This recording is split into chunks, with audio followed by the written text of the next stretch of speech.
వాటిని అనుసరించి నడుచుకొని ఎడల నీ దేవుడైన యెహోవా తాను నీ పితరులతో ప్రమాణం చేసిన నిబంధనను నెరవేర్చి నీకు కృప చూపిస్తాడట. ఆ పదవాడలం చేసుకోండి. ఈ బైబిల్ చదివిన వాడి మీద, ఈ బైబిల్ పాటిస్తున్న వాడి మీద ఎవరి కృప ఉంటుందట? దేవుని కృప. ఈ బైబిల్లో రాయించిన సృష్టికర్త కృప. సూర్యుడిని చేసినవాడు, చంద్రుని చేసినవాడు, జంతువులను చేసినవాడు, పక్షులను చేసినవాడు, పంచభూతాలను కలిగించినవాడు, పంచభూతాలను తన అధీనంలో పెట్టుకుని నడిపిస్తున్న సర్వశక్తిమంతుడైన దేవుని కృప.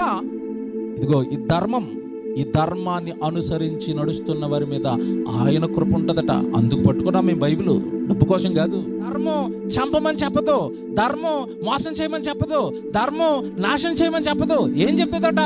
ఒరే, నువ్వు విధులను కట్టడలను అనుసరించి బాగా బ్రతుకని చెప్తుంది ధర్మం. మతం అయితే ఒరే మన మతం తగ్గిపోతుంది, ఆడు మతం పెరిగిపోతుంది, ఆడిని చంపేంట్రా అని చెప్తుంది. ఏదైతే మతం అయితే, మార్గం అయితే, ధర్మం అయితే నిన్ను వల్లే నీ పొరుగు వాడిని ప్రేమించరా.